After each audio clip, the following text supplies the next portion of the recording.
नमस्कार दोस्तों, आपके अपने YouTube channel AL big study पर स्वागत है।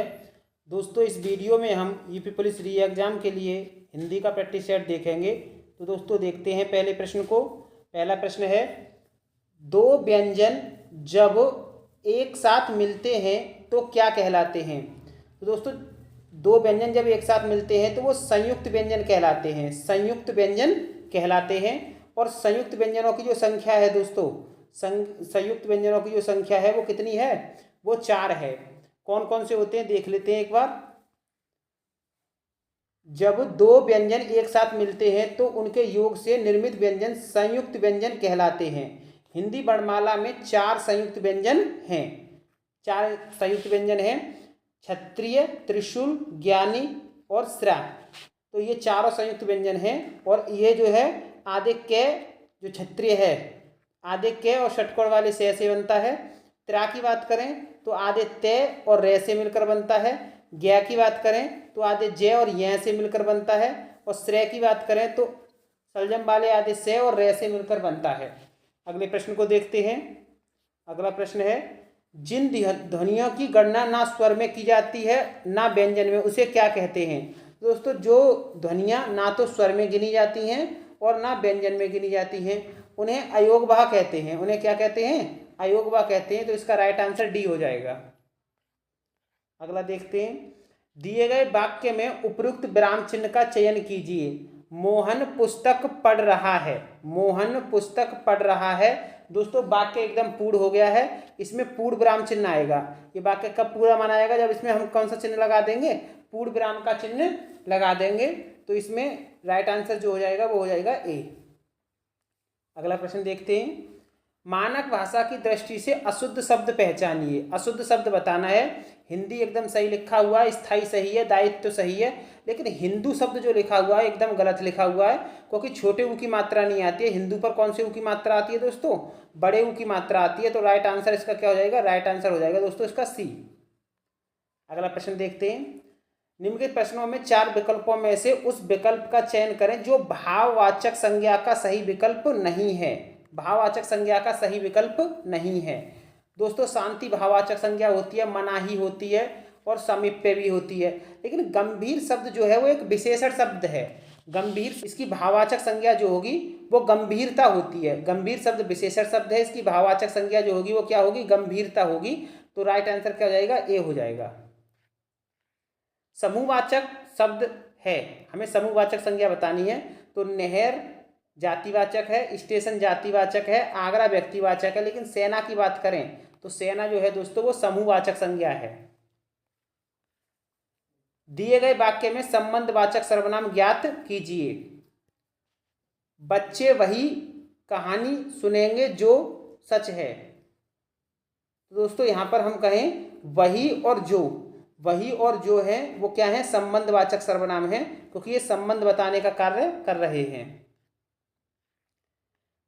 पहली पुस्तक वापस करो में पहली में कौन सा विशेषण है। तो दोस्तों, ये पहली शब्द जो है ये क्रमवाचक विशेषण है। पहले, दूसरा, तीसरा, चौथा, ये किसको दर्शाता है, ये क्रम को दर्शाता है। तो ये पहले शब्द जो है वो क्या है, क्रमवाचक विशेषण है। राइट आंसर क्या हो जाएगा, बी हो जाएगा। क्रिया के रूपांतरण को कहते हैं। दोस्तों, क्रिया के जो रूपांतरण को वाच्य कहते हैं। क्या कहते हैं, वाच्य कहते हैं क्रिया के रूपांतरण को।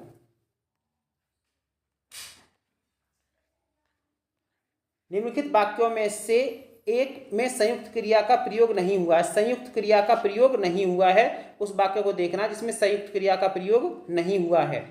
लड़का रो पड़ा, तो रो पड़ा ये तो संयुक्त क्रिया है। मार डाला ये भी है, उठ बैठी ये भी है।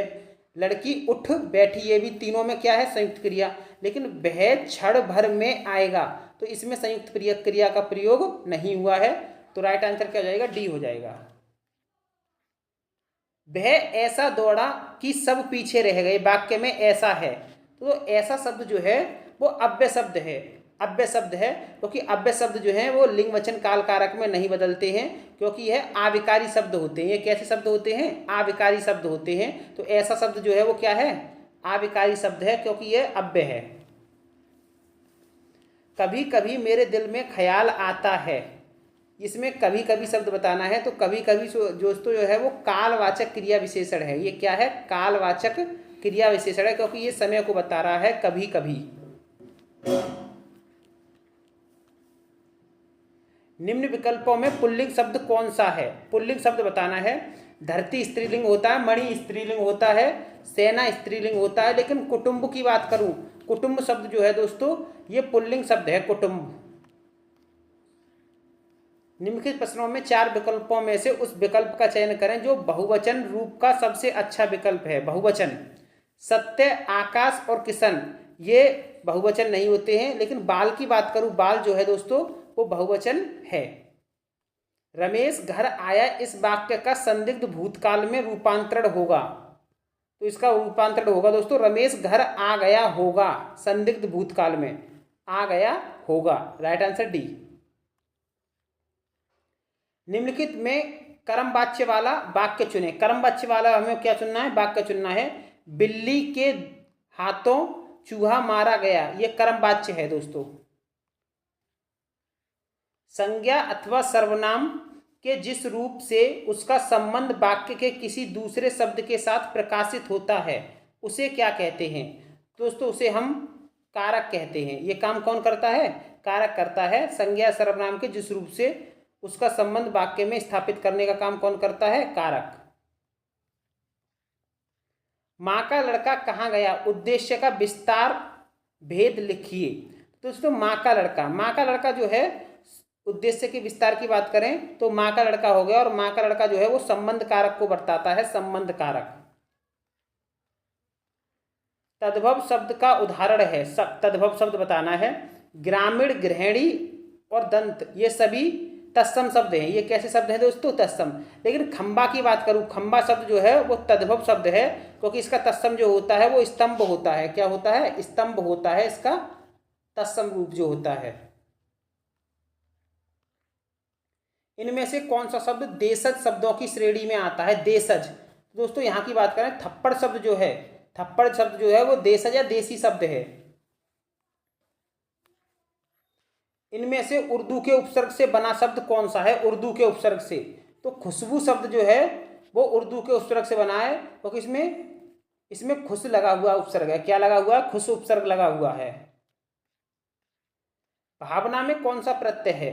तो भावना की बात करें दोस्तों तो इसमें अना प्रत्यय लगा हुआ है। कौन सा प्रत्यय है? अना प्रत्यय लगा हुआ है भावना में। धातु के अंत में जोड़े जाने वाले प्रत्यय कहलाते हैं दोस्तों। धातु के अंत में जो जोड़े जाते हैं वो कृत प्रत्यय कहलाते हैं। क्या कहलाते हैं? कृत प्रत्यय। दिए गए बाईं ओर के शब्दों को दाईं ओर के उनके विलोम शब्दों से मिलाइए। तो हमें मिलान करना है। गणतंत्र का विलोम शब्द राजतंत्र, एकदम ठीक है। स्वतंत्र का परतंत्र, वैतानिक का अवैतानिक और दहन का समन। तो दोस्तों यहाँ पर इसका राइट आंसर जो हो जाएगा, ए का ए से मिलाना है, 2 को 2 से बी से मिलाना है और 3 को सी से और 4 को डी से मिलाना है। तो एकदम राइट विकल्प जो हो जाएगा इसका, ए को 1 से, 2 को बी से, 3 को सी से और 4 को डी से, यानी कि सी विकल्प जो है एकदम राइट हो जाएगा। निम्न में से पक्षी शब्द का पर्यायवाची नहीं है। पक्षी शब्द का पर्यायवाची नहीं है दोस्तों। गाछ की बात करें, गाछ जो है वो पक्षी का पर्यायवाची नहीं है। बगीचा का पर्यायवाची शब्द है। बगीचा का पर्यायवाची शब्द है दोस्तों। बगीचा की बात करें तो बगीचा का पर्यायवाची की बात करें, कल्पसाल जो है वो बगीचा का पर्यायवाची है। इनमें से कौन सा शब्द कनक का अर्थ नहीं है? कनक का अर्थ नहीं है। तो कनक का अर्थ की बात करें तो केस जो है कनक का अर्थ नहीं होता है। धतूरा, सोना और खजूर ये कनक के अर्थ होते हैं। बिना देखरेख का जानवर, वाक्यांश के लिए एक शब्द। जो बिना देखरेख का जानवर होता है उसे अनेर कहते हैं। क्या कहते हैं? अनेर कहते हैं। तो राइट आंसर सी हो जाएगा। ऊपर की ओर उछाला हुआ के लिए एक शब्द, ऊपर की ओर उछाला गया के लिए एक शब्द जो होगा वो उच्छिप्त होगा। क्या होगा? उच्छिप्त होगा। राइट आंसर इसका क्या हो जाएगा? बी हो जाएगा, उच्छिप्त। हिमालय का सही संधि विच्छेद कौन सा है? तो हिमालय का संधि विच्छेद करें तो हिमधन आयलय से मिलकर बनता है हिमालय शब्द। हिमधन आयलय से। अनुरूप में कौन सा समास है? तो दोस्तों जिन शब्दों में पहले उपसर्ग लगा होता है वो अव्ययभावी समास के अंतर्गत आते हैं, और अनुरूप में अनु उपसर्ग लगा हुआ है तो ये अव्ययभावी समास के अंतर्गत आएगा। निम्नलिखित वाक्यों में सरल वाक्य ज्ञात कीजिए। सरल वाक्य बताना है दोस्तों। सरल वाक्य की बात करें तो वर्षा होते ही मोर नाचने लगे, ये क्या है? सरल वाक्य है। वर्षा होते ही मोर नाचने लगे। व्याकरण की दृष्टि से निम्नलिखित में से कौन सा वाक्य शुद्ध है? कौन सा वाक्य शुद्ध है? तूने कहाँ जाना है सर्वनाम संबंधी अशुद्धि है। श्री कृष्ण के अनेकों, अनेकों कुछ नहीं होता, अनेकों कोई शब्द ही नहीं होता, अनेकों नाम है। शीला प्रतिदिन स्कूल जाती है, शीला प्रतिदिन स्कूल जाती है, एकदम शुद्ध वाक्य है। उसका प्राण पखेरु उड़ गया, प्राण शब्द बहुवचन है तो क्रिया भी किसकी आएगी? बहुवचन की आएगी, इसलिए ये गलत है। तो राइट आंसर क्या हो जाएगा? सी हो जाएगा। निम्नलिखित में से कौन सा विकल्प रस के अंतर्गत नहीं आता? तो रस की बात करें तो हास्य रस होता है, भयानक रस होता है और रौद्र रस होता है, लेकिन व्यंग किसी टाइप का रस नहीं होता है, तो ये अलग हो जाएगा। सरसी छंद में होती हैं, तो दोस्तों सरसी छंद में बात करें तो कुल मात्राएं जो होती हैं वो 27 होती हैं। 16 और 11 पर यति होती है, अंत में गुरु और लघु होता है। तो राइट आंसर क्या हो जाएगा? राइट आंसर हो जाएगा इसका डी। राम का मुख चंद्रमा के समान सुंदर है, तो दोस्तों राम का मुख चंद्रमा के समान सुंदर है, इसमें जो है उपमा अलंकार है। इसके अलंकार की बात करें तो कौन सा अलंकार है? उपमा अलंकार है। जहां पर उपमेय में उपमान की समानता या तुलना की जाती है वहां पर कौन सा अलंकार होता है?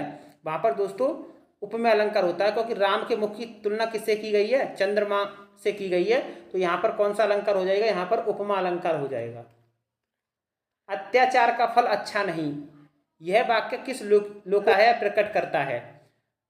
अत्याचार का फल अच्छा नहीं, तो इसका अर्थ जो हो जाएगा वो तलवार का खेत हरा नहीं होता। तलवार का खेत कभी भी हरा नहीं होता, इसका अर्थ हो जाएगा राइट आंसर बी। मुहावरे का हमें अर्थ बताना है। थैली खोलना, थैली खोलना, थैली खोलने का अर्थ होता है जी खोलकर खर्च करना, जी खोलकर खर्च करना। तुलसीदास का जन्म कहाँ हुआ था? दोस्तों तुलसीदास का जो जन्म हुआ था ये हुआ था राजापुर। ये कहाँ पर हुआ था? राजापुर। और ये उत्तर प्रदेश के बांदा जिले के अंतर्गत आता है राजापुर। और इनकी जो मृत्यु की बात करें तो मृत्यु की बात करें तो तुलसीदास की मृत्यु जो हुई थी वो वाराणसी में हुई थी। कहाँ पर हुई थी? वाराणसी में हुई थी। जयद्रथ वध किसकी रचना है? ये जयद्रथ वध की बात करें तो ये रचना जो है दोस्तों ये है मैथिली शरण गुप्त की। ये किसकी रचना है? मैथिली शरण गुप्त की। कन्नौजी बोली मुख्य रूप से निम्न में से कौन से जिले में बोली जाती है? तो कन्नौजी की बात करें तो कन्नौजी जो है वो फर्रुखाबाद में बोली जाती है, कन्नौजी। भारत में कितने प्रकार के भाषा परिवार पाए जाते हैं? तो दोस्तों भारत में 5 प्रकार के भाषा परिवार पाए जाते हैं। भारत में कितने प्रकार के? 5 प्रकार के भाषा परिवार पाए जाते हैं। भारत में 5 प्रकार के भाषा परिवार पाए जाते हैं। 5 प्रकार के कौन कौन से? हिंद आर्य भाषा परिवार, द्रविड़ भाषा परिवार, ऑस्ट्रो एशियाटिक भाषा परिवार, चीनी तिब्बती भाषा परिवार, अंडमानी भाषा परिवार। तो इस प्रकार से कितने भाषा परिवार पाए जाते हैं भारत में? 5 भाषा परिवार पाए जाते हैं। अगर दोस्तों आपको वीडियो अच्छी लगी हो तो वीडियो को लाइक करें तथा चैनल को सब्सक्राइब करें। धन्यवाद दोस्तों।